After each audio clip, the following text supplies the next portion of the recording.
first trimester surgical abortion called suction D&C, dilatation and curettage.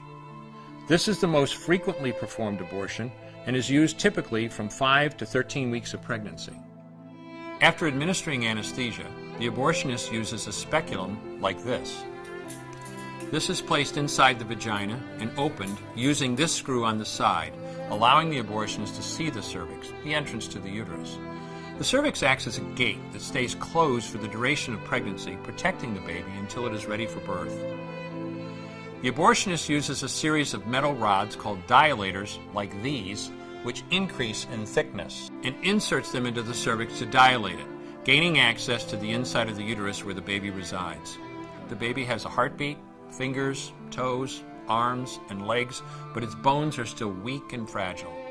The abortionist takes a suction catheter like this one. This is a 14 French suction catheter. It's clear plastic, about 9 inches long, and it has a hole through the center. It is inserted through the cervix into the uterus. The suction machine is then turned on with a force 10 to 20 times more powerful than your household vacuum cleaner.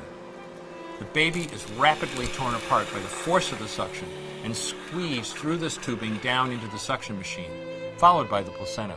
Though the uterus is mostly emptied at this point, one of the risks of a suction D&C is incomplete abortion, essentially pieces of the baby or placenta left behind. This can lead to infection or bleeding. In an attempt to prevent this, the abortionist uses a curette to scrape a lining of the uterus. The curette is basically a long-handled curved blade. Once the uterus is empty, the speculum is removed and the abortion is complete. The risks of suction D&C include perforation or laceration of the uterus or cervix, potentially damaging intestine, bladder, and nearby blood vessels, hemorrhage, infection, and in rare instances, even death. Future pregnancies are also at a greater risk for loss or premature delivery due to abortion-related trauma and injury to the cervix.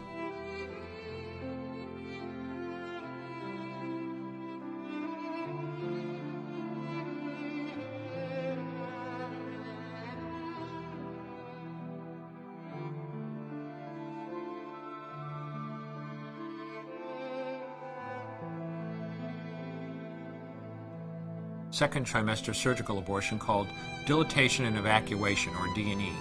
A D&E is performed between 13 and 24 weeks of pregnancy. After administering anesthesia, the abortionist uses a weighted speculum, like this one, that opens the vagina widely. Because second trimester babies are so large, this greater access facilitates a late-term abortion. Late-term abortion requires that the cervix be prepared 24 to 48 hours in advance with laminaria.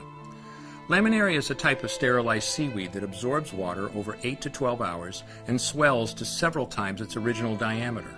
Once removed, metal dilators can be used to further open the cervix as needed. A baby at 20 weeks gestation is as big as the length of my hand, from head to rump, not counting the legs. The suction machine is turned on, and pale yellow amniotic fluid surrounding the baby is suctioned out through the catheters. With babies this big, they don't fit through catheters this size. The baby's bones and skull are too strong to be torn apart by suction alone. This is a Sofer clamp. A Sofer clamp is made of stainless steel. It's about 13 inches long. The business end is about 2.5 inches long and 1/2 inch wide, and there are rows of sharp teeth. This is a grasping instrument. When it gets a hold of something, it does not let go. The abortionist uses this clamp to grasp an arm or leg. Once he has a firm grip, the abortionist pulls hard in order to tear the limb from the baby's body. One by one, the rest of the limbs are removed, along with the intestines, the spine, and the heart and lungs. Usually the most difficult part of the procedure is extracting the baby's head, which is about the size of a large plum at 20 weeks. The head is grasped and crushed. The abortionist knows he has crushed the skull when a white substance comes out of the cervix. This was the baby's brains. The abortionist then removes skull pieces.